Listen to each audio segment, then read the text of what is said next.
Hi there, I am TR, the director and producer of Impact, here on the Paterson Public Access Cable Channel 75. Thank you for tuning in. This episode has been sponsored by A Rose's Petals, located at 472 Broadway, right here in Paterson, New Jersey, between Madison Avenue and East 18th Street. Call A Rose's Petals for your floral arrangements and or any other request.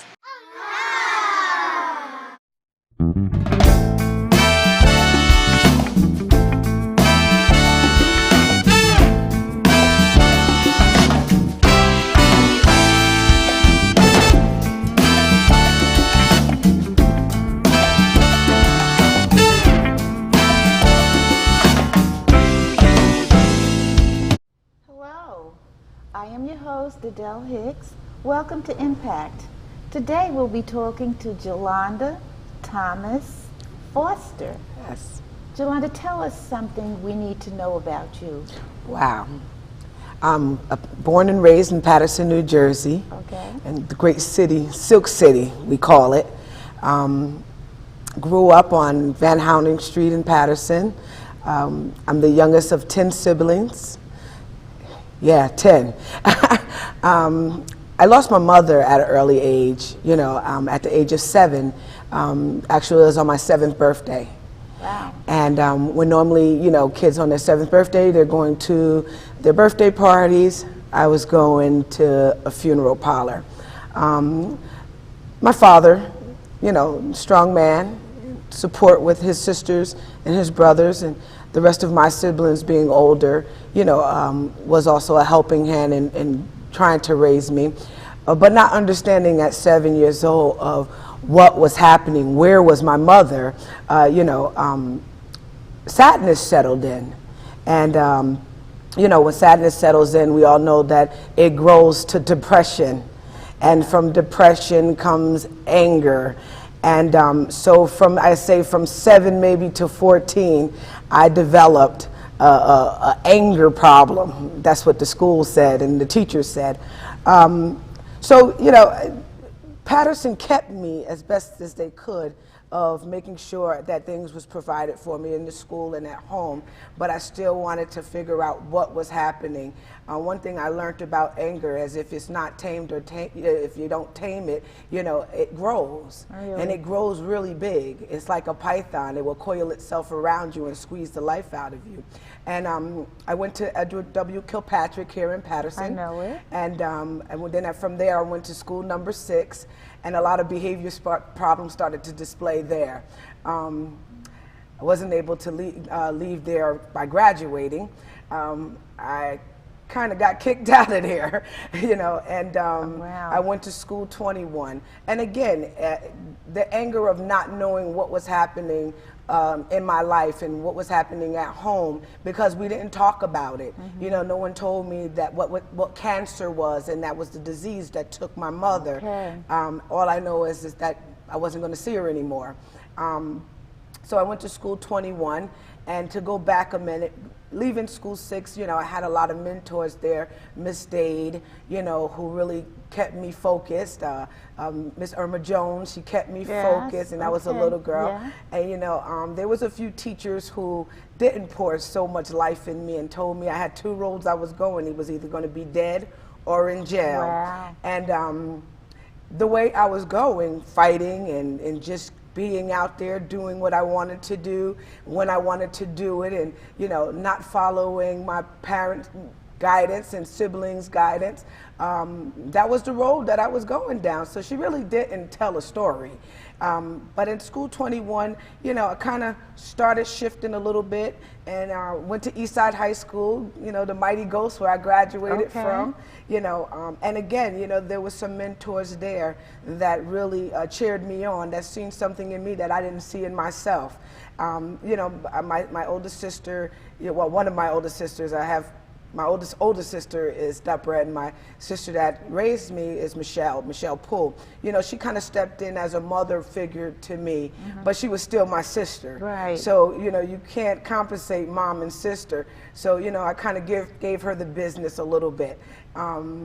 So just growing up, it was pretty rough, trying to figure out this thing called life without a mother, not understanding what I was walking into when I was going into womanhood or preteens, not wanting to be a burden on, you know, my sister and her. She was just getting married and just had a daughter, and I had to live with her because my father began to mourn for his wife. All right. You know, and he couldn't handle the pressure that was put on him as far as, you know, raising all of these children and really mourning the love of his life. Well, what brought you to fostering? Is that what led you to be a foster parent? You know, it's all like in a nutshell of how it happened. At the age of 18, I didn't want to abide by my sister's rules, so she kind of kicked me out. So I was homeless. Yeah, I was homeless, and because I chose to do my own thing, and you couldn't live under her roof doing your own thing. She did things in order, and I went to an agency, Children's Aid and Family Services, and my brother Burnell, he introduced me to this agency. He was working there, and I went there, and you know, I asked him, you know, are they hiring? And they said I was too young. I was not old enough to work with fragile children. So I said, well, just allow me the opportunity to come and volunteer. Wow. And they allowed me to come and volunteer, and I volunteered there for 1 year without pay. And when I walked into this program, I seen little girls, and there was little girls in there, there's 8 little girls in there that didn't have a mother or a father who gave them up for adoption. And now, don't get me wrong, adoption is not a bad thing. You know, sometimes when you can't do it, sometimes you kind of free them to be able to grow up and be successful. I walked into this home, and for a whole year, I was there volunteering. And after the year, I turned 19 years old. I was asked to come on as full-time staff, and I've been there for 21 years. Oh my. Yes, so I've worked in the pre-adoption agency, Children's Aid and Family Services, for 21 years with fragile, abused children and neglected children. So once I got married to my wonderful husband, my wonderful husband, Matonda, you know, I was in a group home, and you know, some of the kids were leaving, they were moving on, being adopted, and I had 4 little boys that were still there that had no place to go. And I was offered another position in another program with young adults, 18 to 21. And these young men looked at me and said, "You're just like my mother. Wow, yeah. How dare you get up and leave?" And I could not leave them just like their mother did. So I went home with the sad puppy dog eyes and said, "Honey, what am I supposed to do?" You know, and he said, "Well, what is it that God is telling you to do?" And I said, "Well, you know, right now we don't have the space for them, but if we can, what can we do?" He said, "Well, continue to work there." I said, "There's something else that they need. You know, we want to prepare them for real life and not the group home mentality." And what we did was, you know, we had a 2-bedroom apartment at the time, and we took 2 young boys in from the group home. We moved them into the master room, and we had the regular room. We put bunk beds in there and fixed it up nicely for them, and we took the smaller room, and that happened for maybe about 2.5 years. Now, did you have your own child by then? Because you No, do I have did one. not. Okay, I did not have this my is own before child. you had your own. Yes. So I've actually been doing foster care for about 10 years now. God bless you. Yes, for about 10 years now. And I call it service. You know, we served. The Bible talks about this, you know, take care of the orphans. Yes. And we wanted to do just that. And with the little that we had, God made it much. And from there, my husband said, "We're going to move up the hill."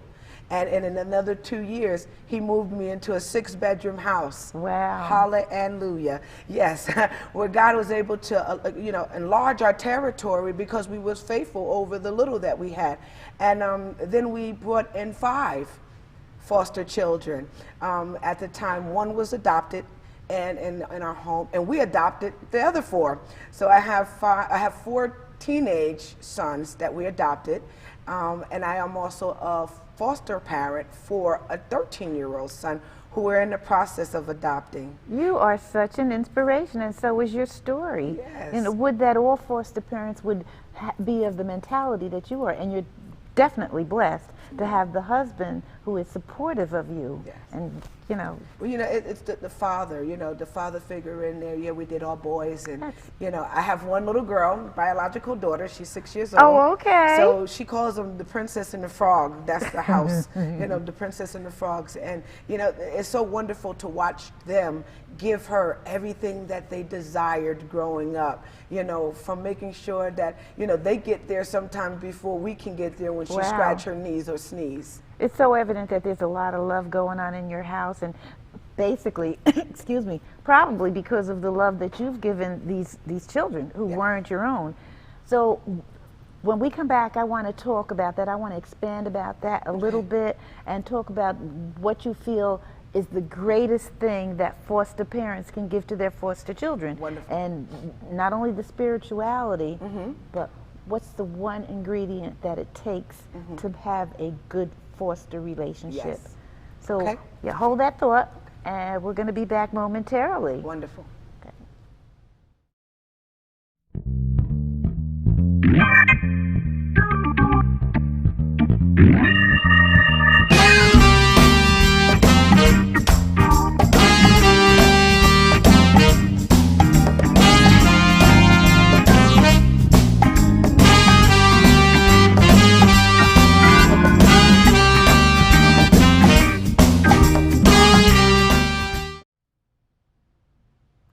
Welcome back to Impact. We have in our studio today Jelonda Thomas-Foster, author, foster mother, mother, and wife.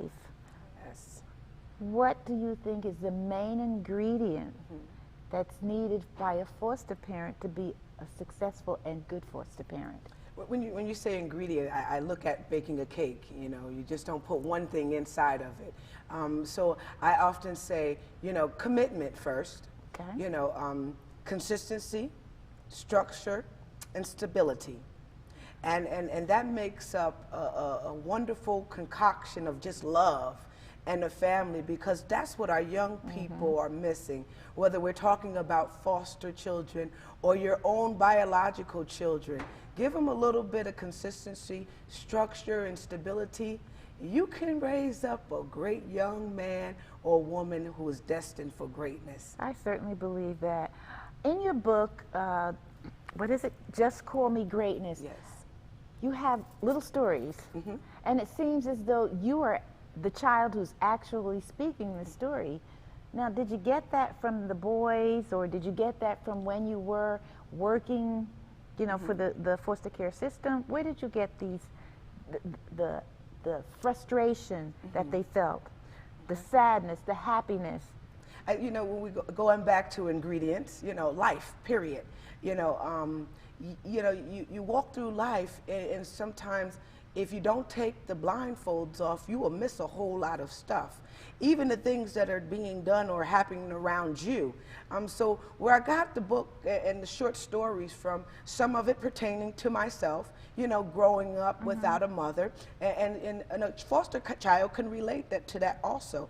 Growing up sad or feeling abandoned, that was me also. But any child can feel that way growing up. So yeah, my walk of life of just dealing with myself and my situation, changing some characters in there, and just being in the atmosphere with wounded children, and being able to relate to them. And so I kind of got Just Call Me Greatness is because, again, like I said, I had people call me all kinds of things and say, you're not going to make it, and, you're barking up the wrong tree, and, you're just out there.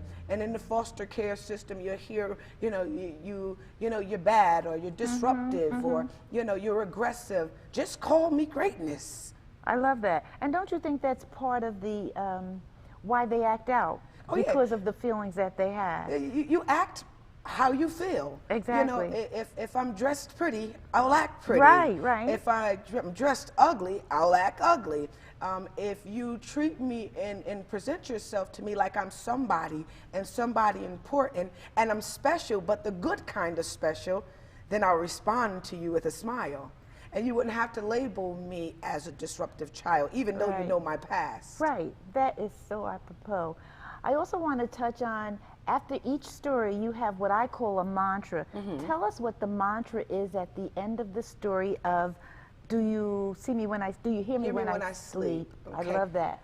Okay, now I'm going to have to remember. A little bit of the story. Okay, so do you hear me when I sleep? It's about a young man. You know, he saw some things, he's experienced some things, you know, growing up in his hood.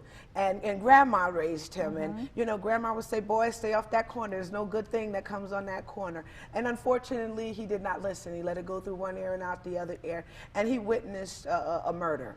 And he was afraid for his life. And having no one to talk to or no one to turn to, losing his friend was the end result of what he saw. And, you know, he had to go through a lot of changes of holding on the insides, things that was preventing him from moving forward, reaching his goal, because he was afraid to go outside. He was afraid to talk about the things that he experienced. Fear of the people that did the crime was going to be after him. And so going through getting help and asking for help. At one point, his grandmother noticed that he really was in desperate need of help because she was losing her grandson. He decided to go and get help. And at the end of every story, what I do, I like to try to wrap it up to encourage our young readers or our readers in general to not to hold on to your past and don't allow your situation to dictate your future. So the module in the back of this one is, oh gosh. Overcome. Fear. Oh, you know, you have the power to overcome fear. So I want them to speak to themselves and say, I have the power to overpower my fear. And that's what we miss today. We have to start speaking life into ourselves. So at the end of each story, and I read the book a million times and still forgets the modules at the end, but I have the power to overpower my fear. I have the power to overpower anger, and whatever it is, you have to speak that thing into yourself and believe it, because if we wait around and wait for somebody to speak it to us, they may be dealing with things on their own and need that same word. So I want to give them at the end of each story something that they can carry with them while they're letting things go. And I think that's so wonderful and so apropos. Somebody told me a long time ago that if you keep calling the child a little big head boy or slap him upside the head and tell you know, you just don't know what you're talking about. Exactly. The child grows up to believe that. That's why I love at the end of each of your stories, there's something so uplifting, so encouraging to let the child know you are more than what you may imagine you are. And that's what I liked about that. Sometimes you sound like you're a preacher.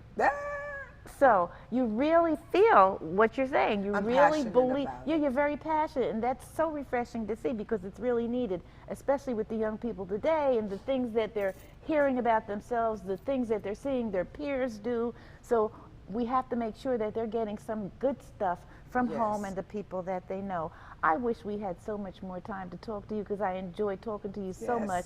And I know those boys are so blessed, and they know they're so blessed. And I know the little princess is very happy. Yes, she is. Just give a word of encouragement to other people or other parents, other foster parents, or anybody who is contemplating being a foster parent before we sign off.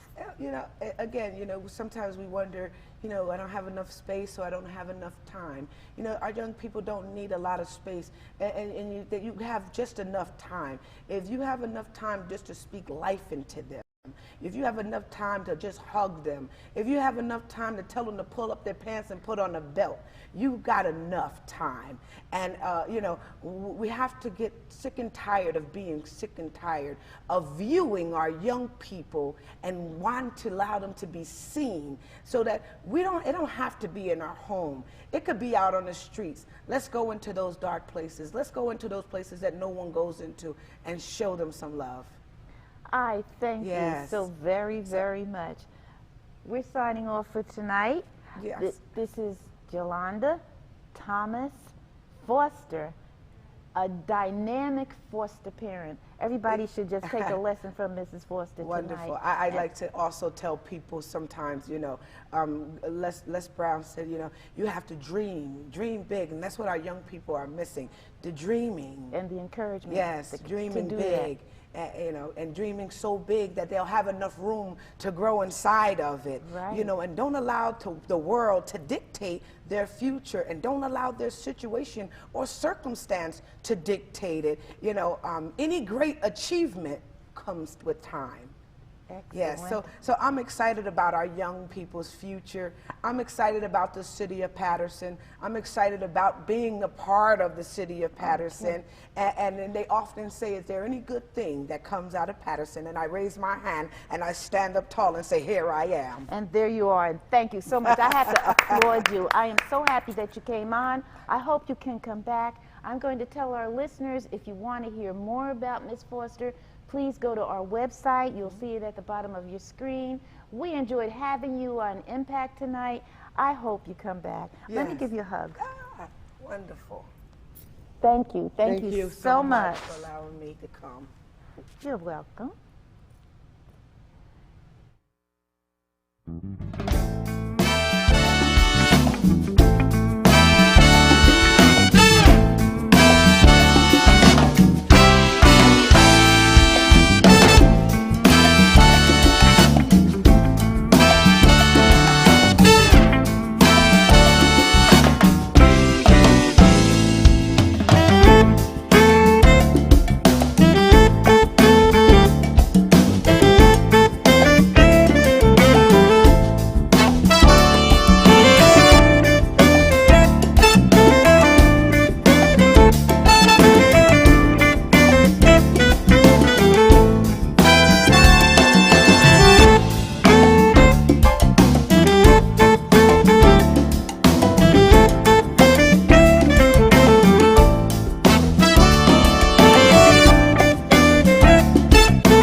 He didn't ask to be born to a drug-addicted mother.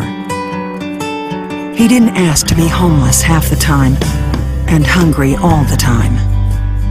He didn't ask to be made a ward of the state. And now, he's just asking for a warm and secure place to stay and a shot at a better life. Open your heart to foster care.